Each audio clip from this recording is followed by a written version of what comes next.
Queridos amigos,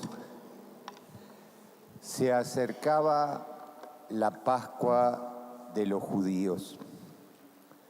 Se acerca la Pascua cristiana. Estamos precisamente a mitad de camino. La Cuaresma son 6 semanas y hoy estamos abriendo la tercera semana de este tiempo y de este trajinar, de este compartir, de este peregrinar juntos hacia la Pascua. Esa Pascua que se vislumbra, pero que también empieza a poner en palabras lo necesario para llegar a ella, que es la pasión y la muerte. Tal vez, muchas veces, la Cuaresma es un tiempo que cuesta, ¿no? Culturalmente, la Cuaresma está asociada, y de hecho lo es, al renunciamiento. Hoy se nos recuerda en la oración colecta, se nos vuelve a recordar esos 3 ejes de la Cuaresma: la oración, el ayuno, la limosna. Y desde ahí, muchas veces, esta Cuaresma de la fe queda como desdibujada en medio de las cuaresmas de la vida. Muchas veces da la impresión de que la Cuaresma se ha transformado en una especie de tiempo crónico. Porque ahí está la Cuaresma de cada uno, la del dolor, la de la pérdida, la de no llegar a fin de mes, la de la angustia, la de la injusticia, la de la traición. Entonces, cada uno de nosotros carga dentro de sí, dentro de su corazón, dentro del contexto, con todas esas cuaresmas. Y desde ahí, una cuaresma más, a veces es como que decimos, ya no. Y entonces, pero esta Cuaresma tiene, y cada año tiene y quiere ser camino a algo distinto. Lo primero es recuperar el sentido de la historia de la salvación.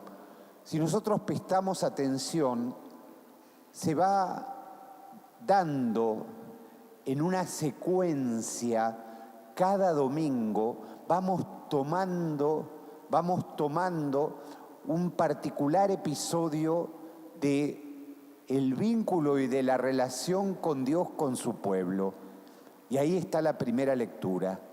Si hacemos un poquito de memoria, el primer domingo de Cuaresma, la lectura nos hablaba del pacto que Dios hacía con Noé, de la alianza, y cómo establecía esa alianza en ese arco del cielo, en ese arco iris que quería ser el restablecer, el recomenzar la vida luego del diluvio.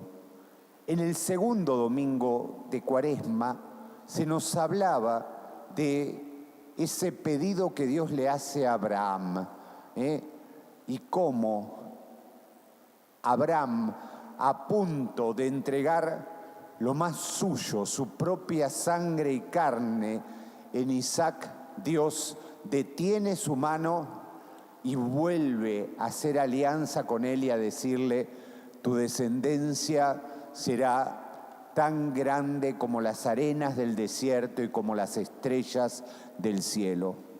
De hecho, nosotros, de alguna manera, somos descendencia de Abraham, porque Abraham es para las 3 grandes religiones del mundo padre de los creyentes. Él es el padre de los creyentes. Entonces, nosotros, de alguna manera, hay algo de nosotros, de Abraham, y Dios también muchas veces nos pide, y cuando creemos que vamos a perder todo, ahí Dios detiene y nos vuelve a decir que nuestra vida es una vida que va a multiplicarse. Y hoy, justamente, también esta palabra que Dios le da al pueblo en medio del desierto, en medio de no saber por dónde seguir, como nos puede pasar en la Cuaresma, como nos puede pasar en la Cuaresma, que no sabemos por dónde seguir. Entonces, desde ahí Dios le habla al pueblo y le da lo que nosotros conocemos también por los mandamientos. Si se nos preguntara hoy, ¿qué dice la primera lectura? Los 10 mandamientos. Los dice de una manera distinta, pero los va enumerando. Que no son sino lo que Dios nos propone para llevar adelante el vínculo con Él en la vida, un vínculo que no puede omitir el vínculo entre nosotros. Por eso los mandamientos ponen a Dios, por así decirlo, honrarás al Señor tu Dios, pero inmediatamente empieza a hablar de las honras y los vínculos que nos debemos los unos con los otros, ¿no? Expurgando de nuestro corazón la violencia, los celos, la envidia, el afán de posesión de las cosas. Entonces, todo esto es como que nos recuerda todo un tiempo y todo un camino que Dios va haciendo pacientemente y que lo sigue haciendo pacientemente con nosotros para llegar a este Evangelio. Tomo 4 palabras del Evangelio como ejes para poder compartirlo y para poder interpretarlo. La primera palabra es templo. Se trata del templo. Se trata del templo como lugar de vínculo, de reunión. Cuando hay un lugar que reúne, que expresa, que manifiesta, todo se le dice, aún no siendo religioso, el templo. Pongámosle el Teatro Colón, ¿no? Orgullo de la Argentina es el templo, como un templo de la cultura. ¿Por qué? Porque ahí se desarrolla toda una manifestación y se comparte y uno ve. Entonces, desde ahí el templo es una realidad que nos convoca, es una realidad que nos cobija.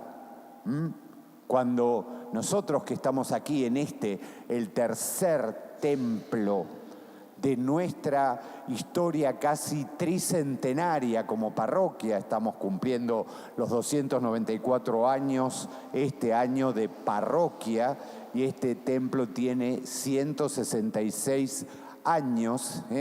Siempre recuerda el profesor Pavese cuando en las actas, cuando se hizo este templo, después que se cayeron los 2 primeros,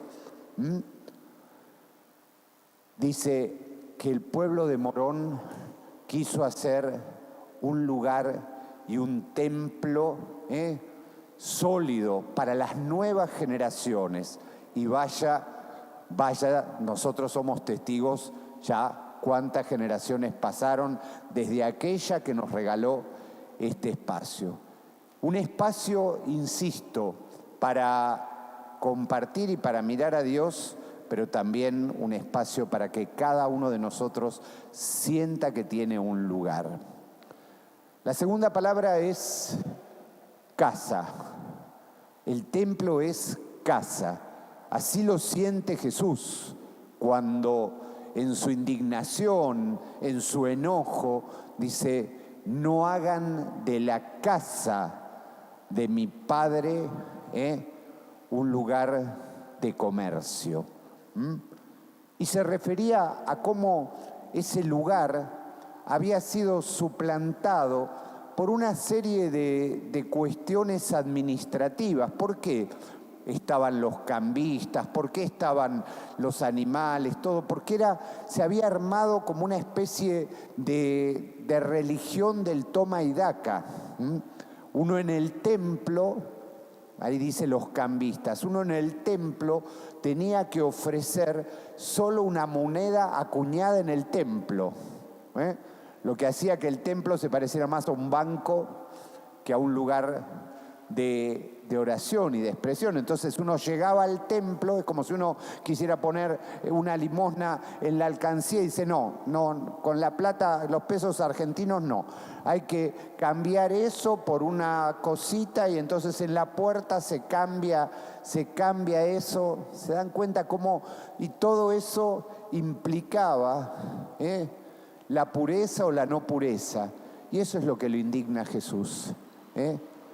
Porque este no es el lugar de los puros, este es el lugar de los pecadores, porque todos lo somos. Es el lugar en que venimos realmente no a hacer gala de nuestro pecado, sino muy por el contrario, a pedirle a Dios. ¿Por qué? ¿Cómo empezamos cada Eucaristía? Pidiendo perdón. Nos saludamos y inmediatamente ponemos el corazón delante de Dios diciendo, lo primero que necesito es misericordia. Misericordia. Al respecto, es interesante volver a la primera lectura, ¿no? Cómo Dios ya en el Antiguo Testamento se va manifestando en un amor y en una misericordia. Si prestamos atención, dice, cuando Dios se enoja, dice, castigo 2 o 3 generaciones. Ahora, mi misericordia dura por 1000 generaciones. No hay comparación, no hay comparación.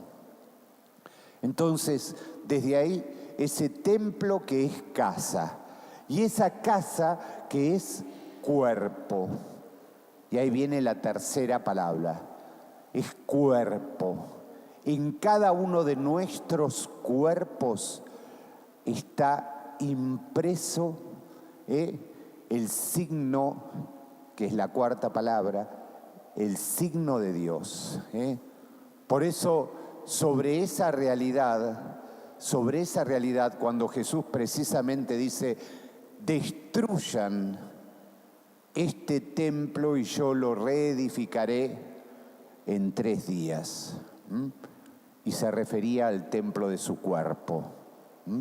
Al templo de su cuerpo.